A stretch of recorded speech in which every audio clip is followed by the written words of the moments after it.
Hi, my name is Shannon, and my partner bought this house in Joshua Tree, and we are completely renovating the entire house and turning it into a beautiful Airbnb.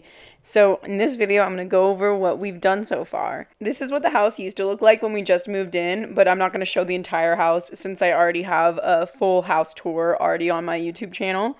So I'm just going to hop right into what work we've done so far. This is where we slept the first week of moving in here, and we went to Walmart and bought 3 twin mattresses and just threw them on the ground and slept here on the ground. It took us a week or two to actually get a U-Haul and bring all of our stuff over, so it was a lot of using outdoor furniture inside and sitting on the ground. The first 2 weeks of living here was really just putting out fires, as Golan accurately described it. First, there was a propane leak in the house, which we didn't even know about for the first 2 weeks. We ran out of gas, so we had no hot water, thank God, because then that got us on creating an account with a company out here to refill propane, and apparently we had the wrong tank. They had to give us a new tank, and then they found out there was 2 leaks in our house, so we've been just breathing this stuff in, which is awesome. If you get headaches, make sure your propane isn't leaking. I got really bad headaches, and Lola kept hiding from the kitchen in like the farthest room in the closet, which also probably told us something. But anyway, good thing we did run out of gas because we found those leaks in the system and we weren't breathing that in anymore. So we got hot water back and we got gas. But then we realized we couldn't wash our clothes, so we had to deal with that. The house came with a washer and dryer, but first of all, the hot water doesn't work. It needs a new pipe. And it isn't vented to outside. It was just vented into this, and then when we turn it on, it would just blow dust everywhere into the house. So I actually happen to have an extra one of these from when we built the camper van. So I just go on and I duct taped it to the end of this, and we just put it outside for at least a short term. And now we don't have dust just and hot air blowing into our already hot and dusty house. When the house was still in escrow, I started designing the house so I would get a little head start on the renovation. So one of the first things I did once we got into the house was use tape on the ground to lay out the room. I like doing this so I can get a feel for the finished room before I actually build it. For example, this line is where the edge of the couch will go, and here is the media console, and that's the TV. And I left this tape here for probably 2 months so I can walk around and make sure that everything flows well and that it's not crowded in any area. And I also did this in the kitchen with the kitchen island. I started laying out some shapes and different sizes so I can get the biggest island possible. One night we came home to this after getting food. This has nothing to do with anything. I just had to show this because she's the cutest thing in the world. She climbed into our box of pillows and was just cuddling in there. Were you cuddling in there? The first month or two, I made friends with all the birds and animals in the area by feeding them. We literally probably bought like 5 to 10 bags of 10-pound bird seed, and I just left it outside, but I will regret it later, as I'll show later in this video. But it was fun feeding all the birds and seeing all the different types of wildlife here in Joshua Tree. I don't feed them anymore, but it was fun while it lasted. After addressing all the immediate issues we had to fix to make sure the house was livable, the next part was really designing, getting quotes from contractors, planning everything, ordering stuff that will take a while, like ordering kitchens, and figuring out what was worth doing myself and what was worth hiring out. And I don't have much footage of this time because that's not really interesting to watch me sitting at a computer. So I'm just going to show footage of my spreadsheet and my Pinterest board while I talk about it. I did want to mention it because it's probably one of the most important parts, and I was kind of down on myself at first because I didn't start demoing immediately, and I felt like I was taking a while and I wasn't being as quick as possible. But then I started talking to some other people who have done renovations, and they said that actually getting bids and planning everything was one of the longest parts, which actually made me feel a lot better. So I wanted to state that to show a realistic timeline and sequence of events, so no one watching thinks that I just started it immediately and are going so much faster than them. It actually does take a lot of planning and prep work before you can actually start demoing, and I'm very happy that I did do all this planning before demoing, because once you buy the house, you are going to be super excited and want to start demoing immediately, but don't until you have the plan, because without a plan, you don't know what walls you're going to keep and what you're not, and if you just start demoing everything, you might end up tearing down something that you actually weren't going to tear down. And plus, you don't know how long your budget is going to last. You should prioritize what you want done the most and work from there. And because if you just demoed everything and you run out of money and you just have an open wall, you have to fix it. You can't just leave an open wall. Removing this cast iron wood burning fireplace was actually the first actual renovation work that we did. I started with this because the first big step is removing all of the flooring, and this is in the way of doing that. We decided not to reinstall it after we took out the flooring because it takes up a lot of space in this small living room and it doesn't fit in with my design. Plus, it's installed too close to the wall, so it isn't up to code. To remove this, I first just unscrewed every screw I saw, so removing this pipe was pretty easy. I couldn't figure out how to take this part off. I used a crowbar, but it really wouldn't budge, so I decided just to leave it for now. Plus, there would be a big hole in our ceiling anyway, so just left it and put a Stater Bros bag on it and just left it there. And it's still there right now. Eventually gonna get to fixing that hole, but removing this chunker of a cast iron fireplace was insanely hard. Golan and I barely got it 6 feet to the front door, and even that was an insane workout, and I hope to never move this ever again in my life. It's still sitting outside by our front door. We plan to sell it or get rid of it eventually, whatever will allow us to never move this thing ever again. Next, I started ripping out this desk that was in this closet because I was sick of living out of a suitcase and really needed a closet. I actually repurposed this desk into my kitchen cabinets later on. It's 3/4 inch plywood, and God knows that stuff is expensive nowadays, so I used some of it in my kitchen cabinets actually. So it's actually going to stay in this house, which is kind of cool. Now I'm finally starting to remove all the flooring, and I started with this carpet in this room. To remove the carpet, you first remove the baseboards by scoring on top with the blade and then using a hammer and a crowbar to pull the baseboards away. And I removed this closet shelving in here because it was on top of the carpet, so I couldn't get the carpet up. And it was just horribly designed, so I will put a more efficient closet in here later. So I called Golan so we could have some fun hitting this closet with a sledgehammer. And I let him go to town on this closet since this is really the only thing in the whole house that we're going to be able to sledgehammer. I know DIY shows make it seem like you can do that everywhere and it's super fun destroying stuff, but it's really not like that in real life. If you start sledgehammering walls, you're going to end up hitting plumbing and causing a flood, or hitting electrical and starting a fire. So you don't actually use a sledgehammer in real life. We really didn't even need it here. It was just for fun. So going around the rest of the room and removing the baseboards by once again using a utility blade to cut along the top, and then a crowbar and a hammer to yank it away. And to remove the actual carpet, I would take a utility blade and run it from one wall to another and then roll up that strip that I just cut so I can walk it out and throw it in the dumpster. So got this room done, and then I moved on to this room. So for this room, I first removed these upper cabinets. The last owners used this as an office, but this will be a bedroom, so definitely don't need those there. Plus they're kind of dated anyway.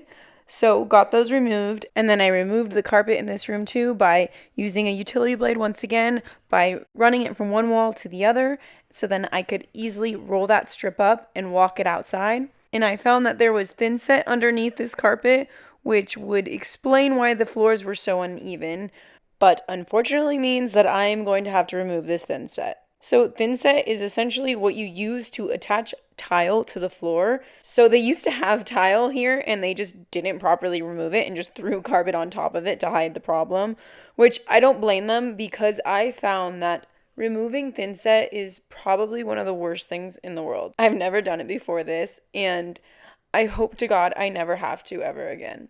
But I know I probably will.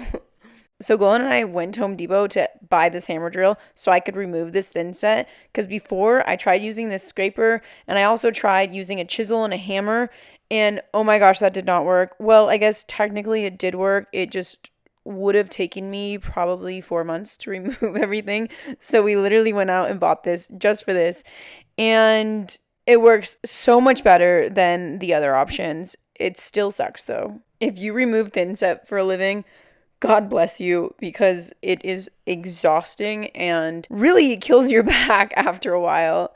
Have I talked enough about how much I hate this yet? But anyway, so I found that the best way to do this was to actually get the floor a little bit wet, and that really helped minimize the dust and then just scraped away. And this work was so exhausting that I actually split it up into 3 different days, and this was just this one room, and I knew that The rest of our house was tile, so I will have to remove this in the entire house, which sounds like a lot of fun. So actually, removing the thinset from this room actually helped me come to the decision that we actually hired people to help demo.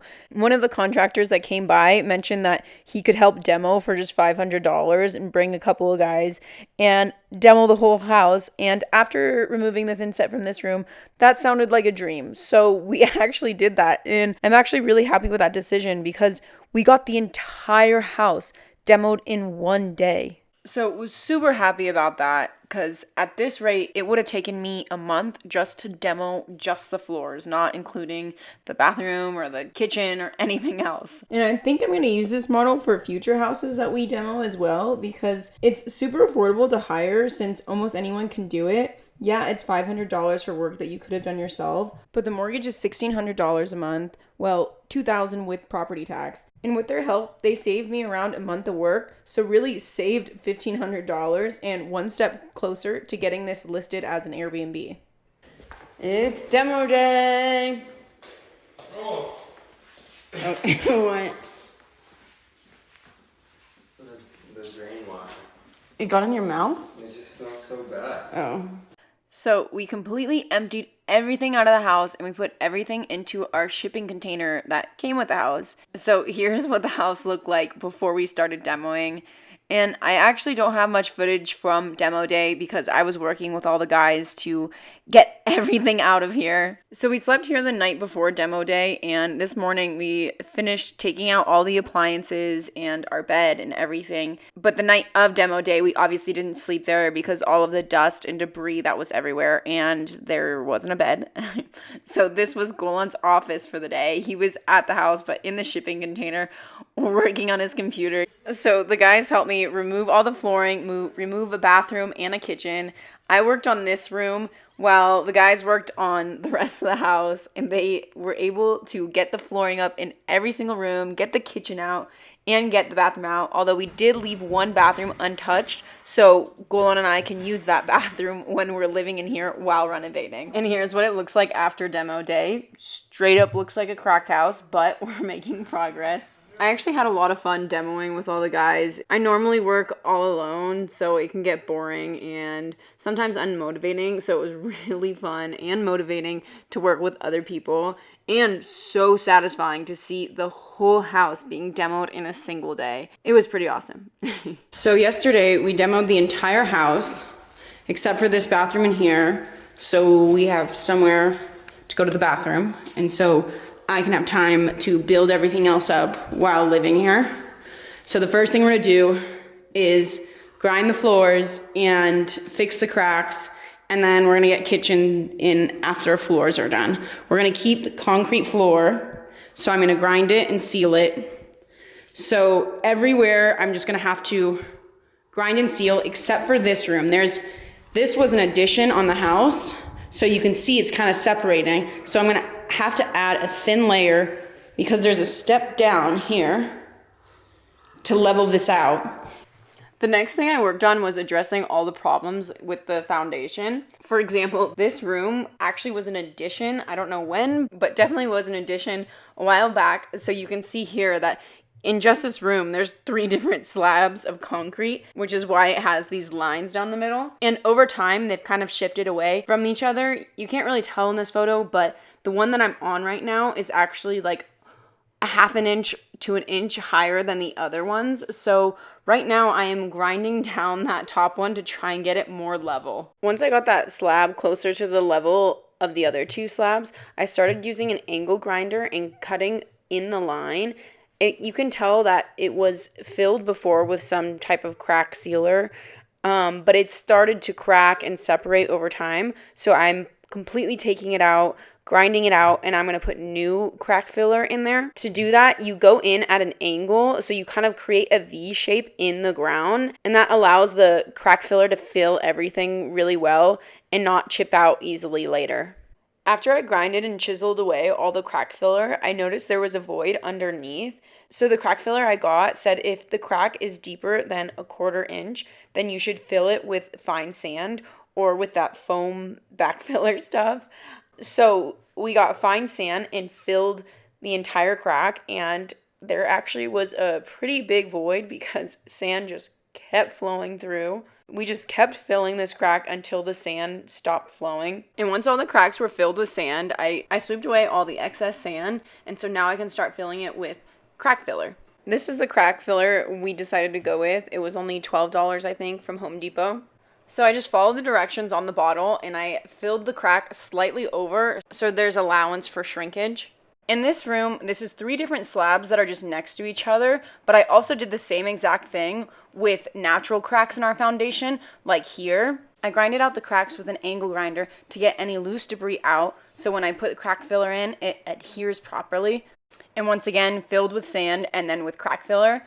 And all of this work is preparation for grinding out the concrete slab and leveling it and sealing it. So I got all the cracks in the foundation addressed, so now I can start grinding the concrete. So we rented this concrete grinder from Home Depot, and it's $150 for 4 hours, $200 for the whole day, and I think 400 something for a week. And this machine you can hook up to a hose and it slowly releases water. So I was grinding with this machine, just going back and forth slowly while Golan had a squeegee and was kind of squeegeeing the water away from the walls. And then he would also vacuum up the excess water. So how this machine works is it has some blades underneath, and they go around in circles and pretty much grind the top layer off, and so it gets any gunk and debris and even levels out the concrete surface, since our concrete floors are super out of level. I was super optimistic when starting this. I thought the whole house would be done in one day. This actually took a lot longer. Just doing this room took all day. And at this point, we were staying at an Airbnb nearby since the house was completely demoed and there was dust everywhere. We would work during the day and then go back to our Airbnb. And I think this was the 3rd day that we were staying at the Airbnb. And the Airbnb cost around $150 a night. And so it was starting to add up. Plus the cost of this machine, we calculated that because it took a whole day to do just this room, it would have costed probably around $3,000 with the Airbnb and with this rental machine. So we actually decided to hire out grinding this. Golan found this company that's based in Riverside that would do the entire house for $3,000, including sealing it as well. And that would be a full week without us having to pick up a finger, with around the same cost. Plus, we just ended up going back to my parents' house and just chilling there for the week instead of intense labor for a week. Plus, we would get a professional finish instead of me doing it. And this is obviously my first time doing this, so it definitely probably wouldn't be a professional job. Oh, and Golan also got a quote for this exact same job for $13,000, and it would have taken 4 times as long. The person said it would have taken a full month. So just a little reminder to get at least 3 quotes before you actually hire someone. So once Golan found these guys, I transitioned into just prepping the house for them to come. So I didn't even finish this room, and I actually moved over to this room. So this is our dining room, and I had to switch over to working on this because the guys that are coming, they're going to grind and seal everything, but they can't just magically make this dining room the same height as our kitchen. You can see there's probably an 1.5 inch height difference between the kitchen and the dining room. So I need to make them the same level. So I did everything that I already did with everything else. I took off all the extra thinset that was left over. I addressed all the cracks, sealed the crack between the dining room and the kitchen, cleaned everything up. Because we already had the grinder, I went over this room. And the reason why I'm only going over this room is because we need to put concrete self-leveler over this entire room. So I grinded it so there's no debris or dust or anything. And so the new concrete self-leveler will have proper adhesion. So grinded it enough just to where there was no like big chunks sticking out or any thinset left over. And then cleaned probably 1,000 times. I sweeped, I vacuumed, and mopped so many times. I kept mopping until the water was clear, which was probably about 4 or 5 times. So the self-leveling concrete that we chose said to prime first with this primer. And we did 2 coats of it, as the instructions say, with the soft bristled brush. And the first coat, you do 1 part water, 1 part this primer. And then the second coat, you just do pure primer. And then we let that dry, and then we can start doing the self-leveling concrete. So this is the self-leveling concrete that we got. And we also rented a mixer to make this process go a little bit quicker and easier.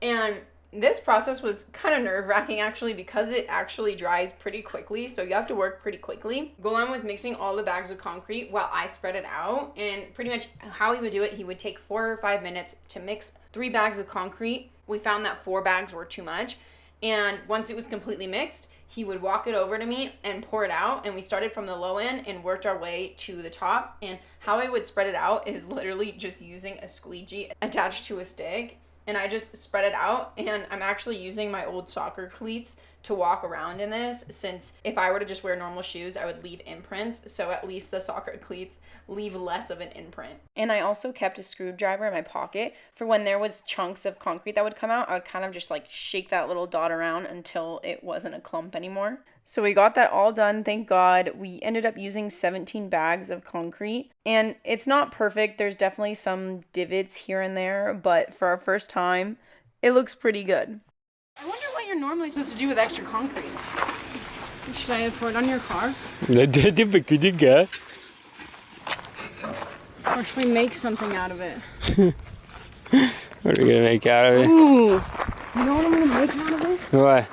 I'm gonna make a planter.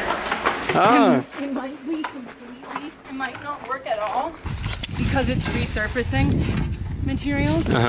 So I used this old Home Depot bucket and poured all the concrete into it. And then I used a smaller bucket and put that smaller bucket inside of this and held it down with rocks. So later on I could put a plant in it. Not sure if it will work out, but hey, it was leftover concrete anyway. So I realized the night before they came, I realized that if we didn't take out this bathroom, then it wouldn't match the rest of our house. So I actually decided to last minute take the toilet and vanity out and rip out all of this tile. And I'm actually saving this tile because I'm going to repurpose it into something else. I'm not sure yet. Maybe a coffee table or my media console table.